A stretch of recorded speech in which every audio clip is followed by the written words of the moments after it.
Hi అండి. Welcome back to worry miracles. నేను మీ శ్రావణి. ఈరోజు మన వీడియోలో చేయబోయే రెసిపీ ప్రతి పెళ్లిలోనే ఉండి తీరాల్సిందే అండ్ స్పెషల్ అకేషన్స్ ఏవైనా సరే ఈ రెసిపీకి ప్రత్యేకమైన స్థానం అయితే ఉంటుంది. ఇంతకీ ఈ రెసిపీ ఏంటి ఎవరైనా గెస్ చేయగలరా? అదేనండి పనసపొట్టు బిర్యానీ. ఇవి ఆల్రెడీ ప్రాసెస్ చేసి ప్యాక్ చేశారు. ఇవి నేను గన్నవరం దగ్గర అయితే తీసుకోవడం అయితే జరిగింది. వాళ్ళు వైజాగ్ నుంచి అయితే ఈ ప్యాకెట్స్ తెప్పిస్తారట. చాలా ఈజీగా తొందరగా చేసేసుకోవచ్చు. మటన్ బిర్యానీకి ఏమాత్రం కూడా తీసిపోవన్నమాట. ఇంకేమాత్రం ఆలస్యం చేయకుండా పనసపొట్టు బిర్యానీ తయారేంటో చూసేద్దాం. మీరైతే వీడియోని ఎక్కడ స్కిప్ చేయకుండా చివరి దాకా చూడండి. అప్పుడే మీకైతే అర్థమవుతుంది. నేనైతే ఒక ప్యాకెట్ అయితే కట్ చేస్తున్నాను. ఇది వెయిట్ అయితే 200 గ్రామ్స్ అనమాట. చూడండి same to same boneless mutton అయితే ఫ్రై చేస్తే ఎలా ఉంటాయో అలాగే ఉన్నాయి కదా ముక్కలన్నీ కూడా. ఆల్రెడీ వీళ్ళంతా నీట్గా చేసి పెట్టారు. మనం వాష్ చేసుకోవాల్సిన అవసరం అయితే ఏం లేదు.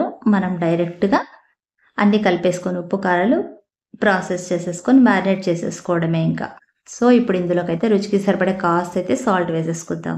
1 టీ స్పూన్ అంతా పసుపు, 2 స్పూన్ల దాకా రెడ్ చిల్లీ పౌడరు, 2 స్పూన్ల దాకా ధనియా పౌడరు అండ్ వీటితో పాటుగా ఫ్రెష్ కర్డ్ అయితే ఒక 2 పెద్ద స్పూన్లతో వేసుకుంటున్నాను అనమాట. పెరుగైతే పుల్లగా ఉండకూడదు, కమ్మగా ఉండాలి. కావాలనుకుంటే మీరు ఇంకొక స్పూన్ ఎక్కువగా కూడా యాడ్ చేసేసుకోవచ్చు. అప్పుడు వీటితో పాటు ఇప్పుడు 3-4 పచ్చిమిరపకాయలు ఇలా చీలికలుగా కట్ చేసుకొని అవి కూడా వేసుకుందాం. తర్వాత ఫ్రెష్ పుదీనాను కూడా ఇలా చిన్న చిన్నగా కట్ చేసుకొని వేసుకుందాము. కొత్తిమీర కూడా ఇలా చిన్న చిన్నగా కట్ చేసుకొని అవి కూడా వేసేసుకుందాం. అండ్ వీటితో పాటుగా ఫ్రైడ్ ఆనియన్స్ కూడా మనం ఒక గుప్పెడన్ని వేసుకోవాలా. అప్పుడే బిర్యానీ అనేది టేస్ట్ అయితే బాగుంటుంది. డైరెక్ట్గా ఆనియన్స్ వేసే కంటే కూడా ఇందులోకి తర్వాత 2 మీడియం సైజు టొమాటోలను కూడా ఇలా ముక్కలుగా కట్ చేసుకొని వేసేసుకుందాం. ఇప్పుడు 2 నిమిషాల పాటు బాగా వీటిని ముక్కలకన్నిటికీ కూడా ఉప్పు కారం బాగా పట్టేలాగా బాగా మ్యారినేట్ చేసుకోవాలి. మీదకి కిందకి అన్ని కూడా బాగా కలిపేసుకోవాలి. ప్రతి ముక్కకు కూడా ఉప్పు కారం బాగా పట్టేలాగా కలిపేసుకోవాలి. ఇలా కలుపుతున్న తర్వాత ఇందులోకి 1 స్పూన్ దాకా అయితే జీలకర్ర పౌడర్ కూడా వేసేసుకుందాం.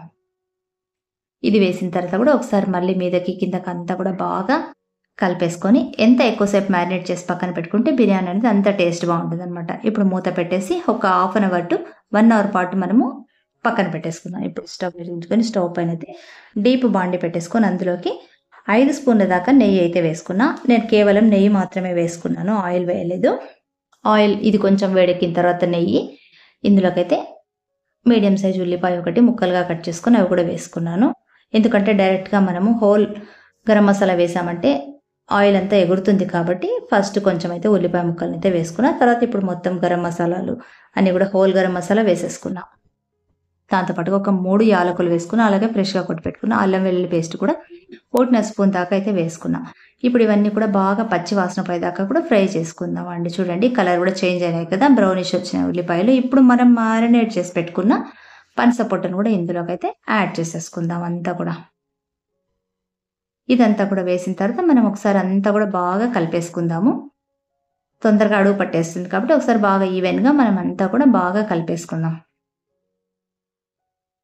ఇలా అంతా కలుపుకున్న తర్వాత మనం ఒక 1/2 గ్లాస్ దాకా కొద్దిగా వాటర్ అయితే యాడ్ చేసేసుకొని మళ్ళీ ఒకసారి అంతా కూడా బాగా కలిపేసుకుందాం. ఈ 1/2 గ్లాస్ వాటర్ కూడా మనకు ఈ పనసపొట్టు అనేది కొంచెం బాయిల్ అవ్వడానికి మాత్రమే, ఉడకడానికి మెత్తబడడానికి మాత్రమే.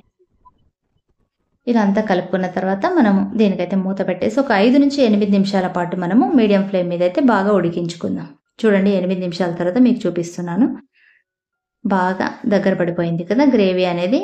అండ్ ముక్కలు కూడా బాగా ఉడికిపోయినాయి. పనసపొట్టు కూడా బాగా ఉడికిపోయింది.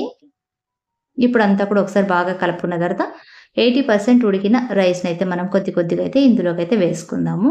వేసుకున్న తర్వాత అంతా కూడా మొత్తం అంతా పరిచేసుకుందాం. ఈవెన్గా సర్దేసుకోవాలన్నమాట ఈ బాండీలో. ఇలా అంతా కూడా రైస్ వేసుకున్న తర్వాత ఇందులో పైన ఒక లేయర్గా మనము ఫ్రైడ్ ఆనియన్స్ అయితే వేసుకుందాం.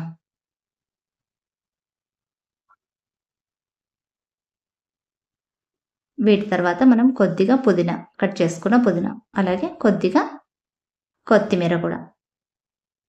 మళ్ళీ దీనిపైన ఇంకొక లేయర్గా రైస్ వేసుకుందాం. ఇది కూడా మొత్తం అంతా ఈవెన్గా అంతా పరిచేసుకున్న తర్వాత మళ్ళీ వీటిపైన కూడా ఫ్రైడ్ ఆనియన్ వేసుకుందాం. సేమ్ పుదీనా అలాగే కొత్తిమీర ఇదంతా వేసుకున్నాక మళ్ళీ ఇంకొంచెం రైస్ అయితే వేసేసుకొని మొత్తం అది కూడా అంతా ఈవెన్గా సర్దేసుకున్న తర్వాత దీనిపైన కూడా కొద్దిగా అయితే ఫ్రైడ్ ఆనియన్ అయితే వేసుకుందాము. అండ్ ఇప్పుడు మనము కొద్దిగా నేనైతే కుంకుమ పువ్వుని పాలల్లో అయితే కలిపేసుకున్నా. ఆ మిల్క్ కూడా వేసేస్తున్నా. కుంకుమ పువ్వు వేసుకున్న పాలు కూడా వేసేస్తున్నాను. అండ్ దీంతో పాటుగా కొద్దిగా పుదీనా కొద్దిగా కొత్తిమీర అయితే వేసేసుకున్నా. అంతా కూడా నాకైతే 2 లేయర్లు 3 లేయర్లు వచ్చింది దాదాపుగా. ఇప్పుడు ఇదంతా ఇలా చేసుకున్న తర్వాత మూత పెట్టేసుకొని మనం దాదాపుగా ఒక 15 to 20 మినిట్స్ లో ఫ్లేమ్ మీదనే బాగా మనము ఫ్రై అవ్వనిద్దాం. చూడండి ఈవెన్గా అంతా కూడా బాగా రైస్ కూడా ఉడికిపోయింది కదా. ఇప్పుడు ఒకసారి మనం స్పాచులా తీసుకొని ఇలా ఎక్కువగా కదిలించకుండా జస్ట్ ఇలా మనము కిందకి మీదకి ఒకసారి ఇలా అనుకుందాము. ఎక్కువగా మరి అనడం వల్ల ఈ రైస్ అయితే విరిగిపోయే ఛాన్సెస్ అయితే ఉంటాయి. సో చూసారు కదా ఎంత కలర్ఫుల్గా ఉంది. చూస్తేనే తినేయాలనిపిస్తుంది కదా. Same to same mutton biryani లాగే ఉంది ఆ టెక్స్చర్ కూడా. సో మీకు కూడా బాగా నచ్చింది కదా. సో ఇప్పుడు సీజన్ కాబట్టి పనస పొట్టిది పనసకాయల సీజన్ కాబట్టి తప్పకుండా మీరు కూడా ఒకసారి ట్రై చేయండి. చాలా బాగుంటుంది. అండ్ చాలా చాలా పోషక విలువలు ఎక్కువగా ఉన్నాయి పనస పొట్టులో.